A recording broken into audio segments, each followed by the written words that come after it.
Welcome into the Sportsmemo betting podcast for May 30th. We got game one of the NBA Finals tonight. We got some MLB on slate. Also going to talk a little NFL at the start with Teddy Covers. Teddy, welcome into this podcast. How are you?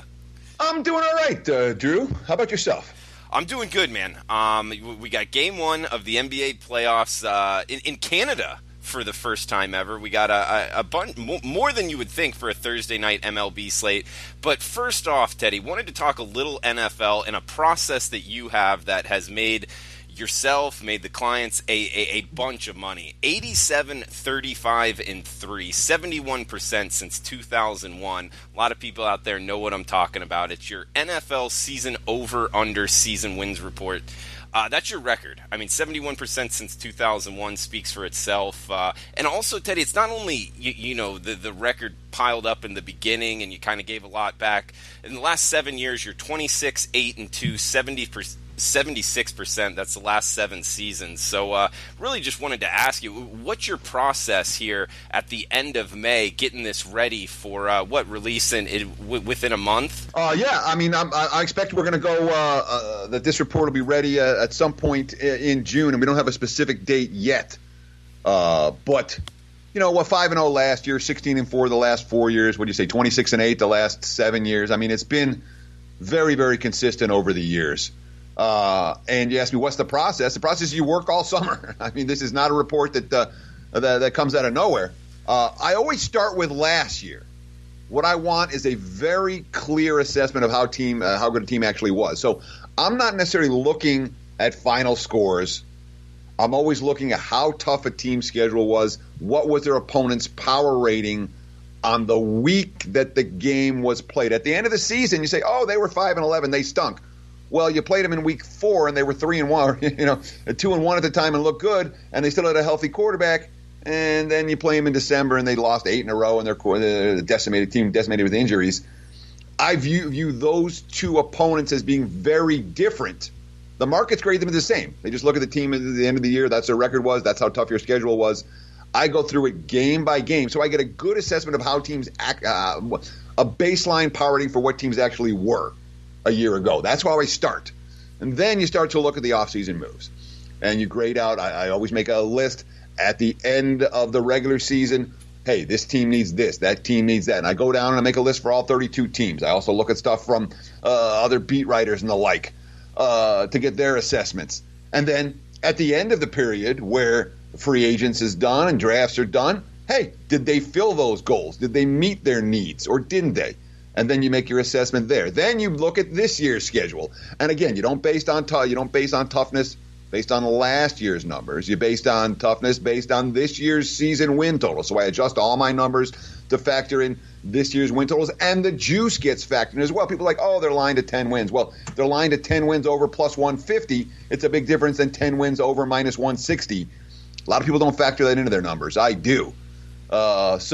This is the hardcore time for me. I work NFL every day at this time of the year, and obviously it pays dividends. So the bottom line is it's been a very profitable report. I expect it to be very profitable again this year. And the best part about it is I don't just give you the bets. I give you all the analysis behind it. So it's info you can use all season long. So it really is, of all the work, of all the stuff that I do, my NFL season win report is the single thing that I take the most pride in, that's produced the most profit, and that has proven to be successful over the years. So I'm working on it right now. Drew, been working on it every day for the last couple of weeks, and that will continue until that season win report is released, like you said, within the next month or so.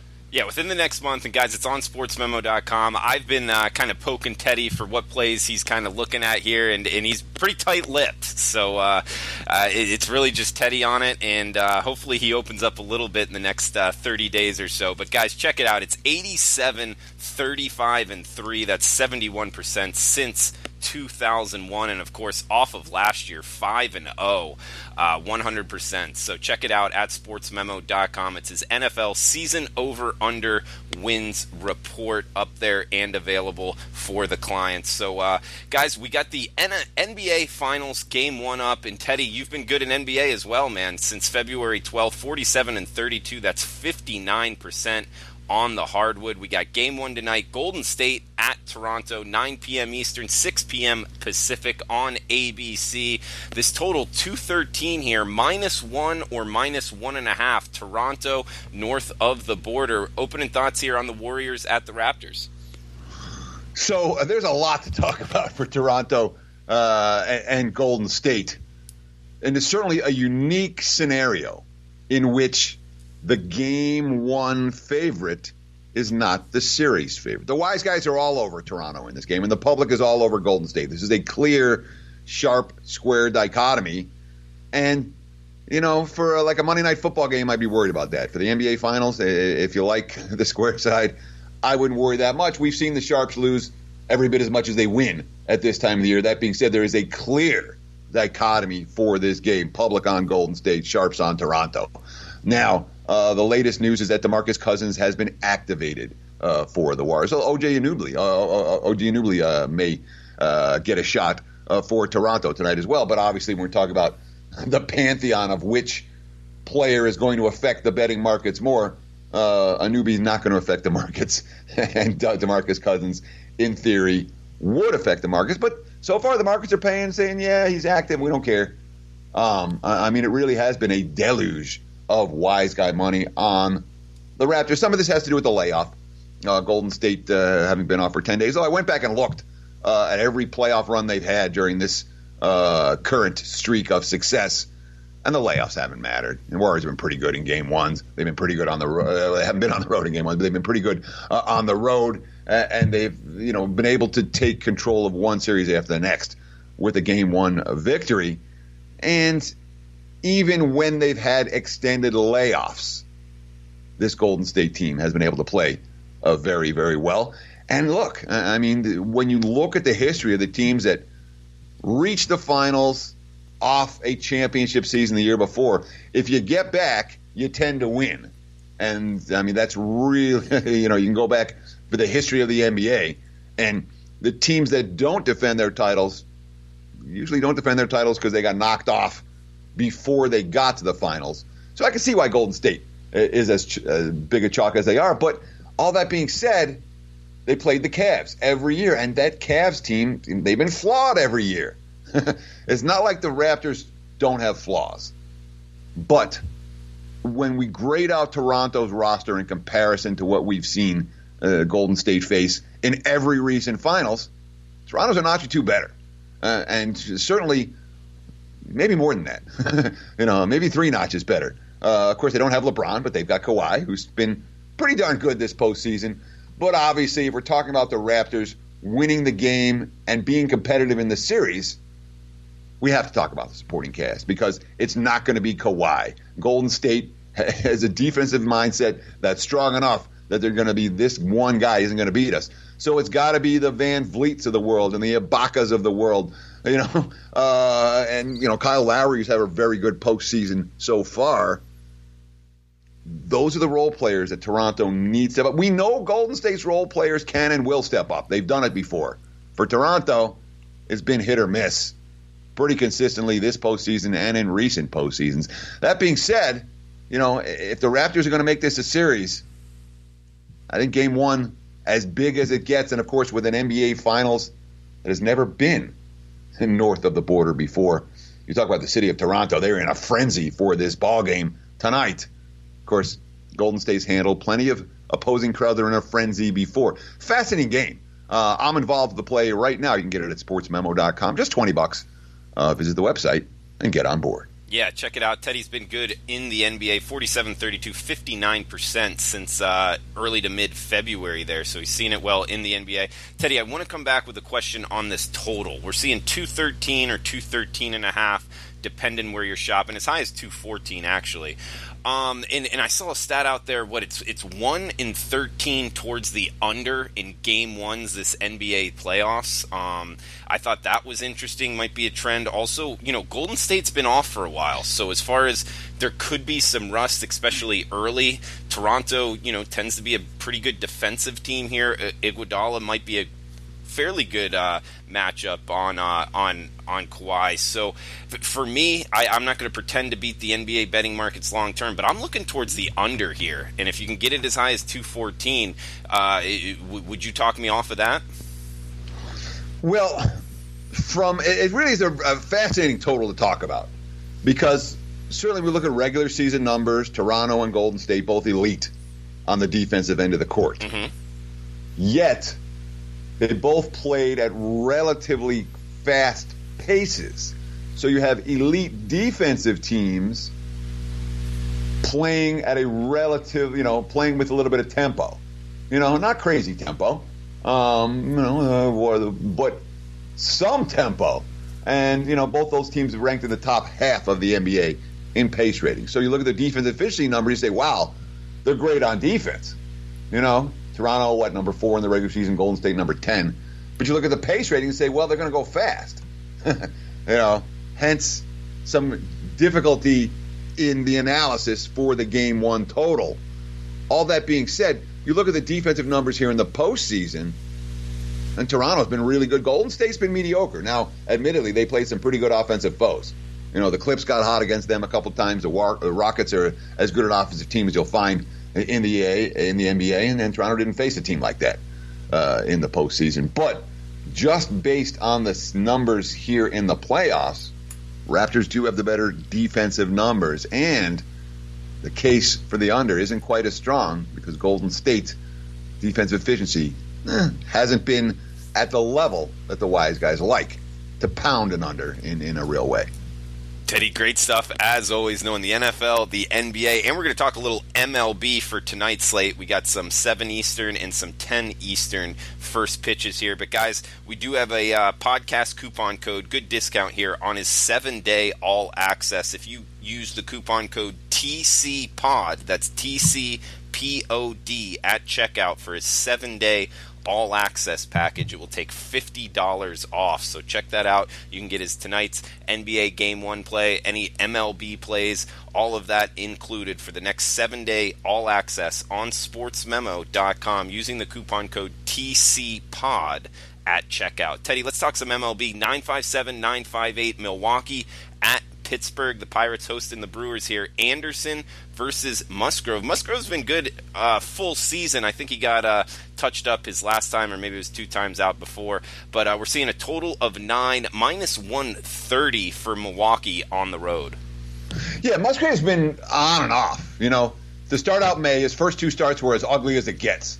Gave up 15 runs, and the 2 outings combined lasted 5.2 innings.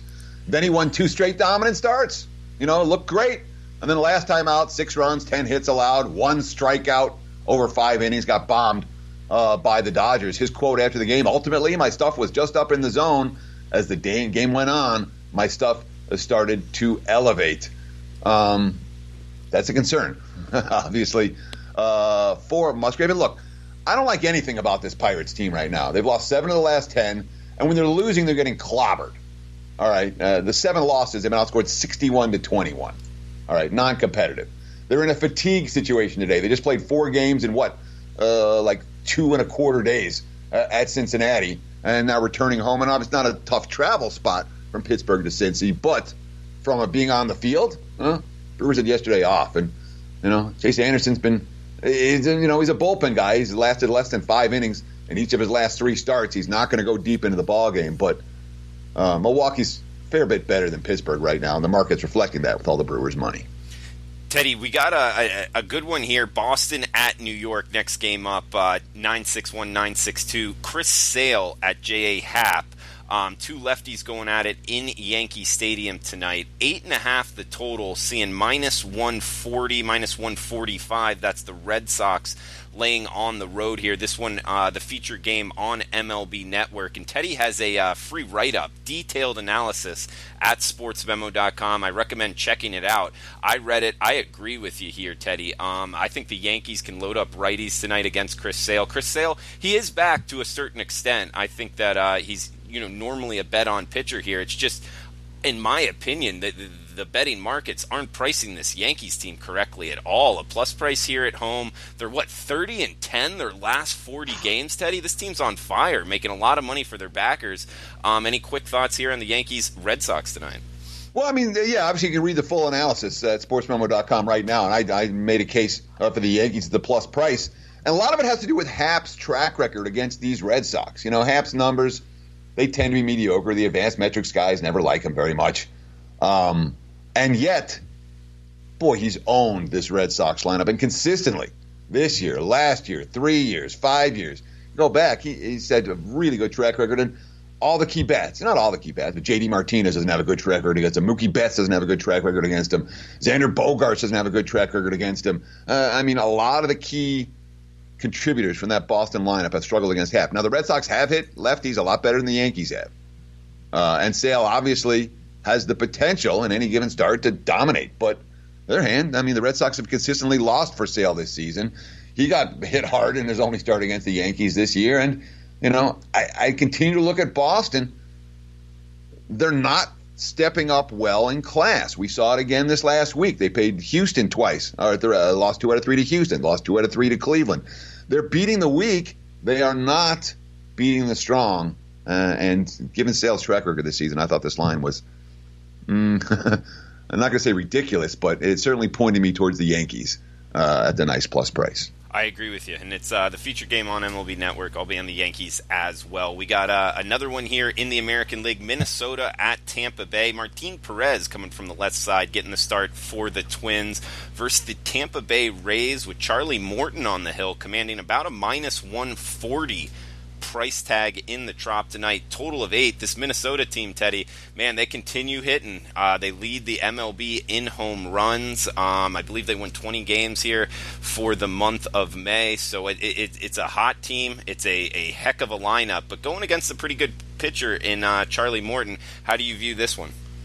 Yeah, Morton hasn't lost in his last 18 starts. You know, wow, the team's lost a couple times behind him, but Morton himself hasn't taken a loss in his last 18 trips to the hill. That dates back to last August, I believe. You know, although doesn't have necessarily a great track record against Minnesota, though we hadn't seen this version of the Twins. But you talked about Minnesota's success offensively. They don't just lead the majors in batting average. They lead the majors in everything. Batting average, home runs, OPS, slugging, on-base percentage. I mean, it's them or Houston at the top of every offensive category in the big leagues. And this is a lineup, obviously, that last year underachieved. There was a lot of hype for Minnesota going into last year. And they were a wild card team in 2017. We forget.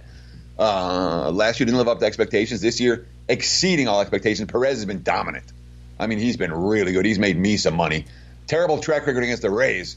Got bombed in Tampa last year.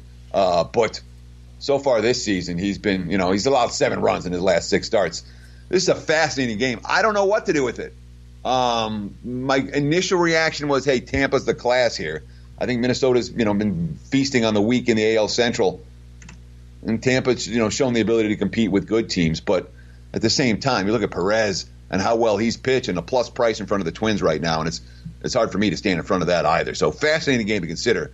Not one that I'm close to making a wager on. Good stuff so far, Teddy. We got 2 games left. And, guys, remember the coupon code TCPOD at checkout for his 7-day all-access $50 off. We talked the, 4 o'clock Pacific. Let's move on to the 7 Pacific games here. We got the Mets at the Dodgers. Jason Vargas at Ryu coming from the left side, both guys. 8.5 the total in Dodgers Stadium, minus 265. Dodgers favorite at home. Yeah, boy, the Mets, the markets hate Vargas. They've hated Vargas all. They've been fading Vargas in every way all year. You know, he's got a 5.22 ERA. His xFIP is closer to 6. When you look at this Dodger lineup, that again, I mean, last night's 9th inning rally. You know, they had 2 home runs and then had a rally in the 9th. That's what the Dodgers are capable of doing. Unfortunately, didn't cover on the run line, even though they got to 9. Wasn't a pretty performance from the Dodgers bullpen, and the Dodgers bullpen's a major concern right now. Overused unit. They're not getting batters out. The Mets bullpen, obviously, a major concern. Diaz getting bombed last night.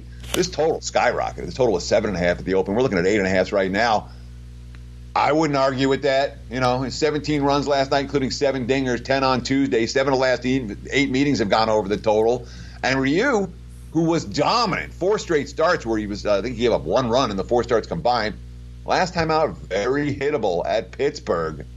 His xFIP closer to 3, even though his ERA sitting at $1.65. Teddy, you bring up that game last night, the Dodgers and the Mets. It couldn't have treated you or I any worse. I know you like the Dodgers minus 1.5. I actually took a flyer on the Mets plus 170. So the Dodgers winning by 1 run was not pretty. I just thought that Syndergaard getting that big of a price tag and the Mets getting healthier was worth a shot. But tonight, I'm not looking that way, Teddy. With Vargas on the hill against this Dodgers lineup, I'm just not interested in laying that big of a price tag. But also, I think the Mets are really up against it tonight. Let's talk one more late night game here before we shut this down. 10:10 Eastern, 7:10 Pacific first pitch. The Angels at the Mariners. Skaggs on the hill for the Angels, seeing a 9 as the total, minus 110 to minus 112 now. That's the Mariners laying at home, Teddy.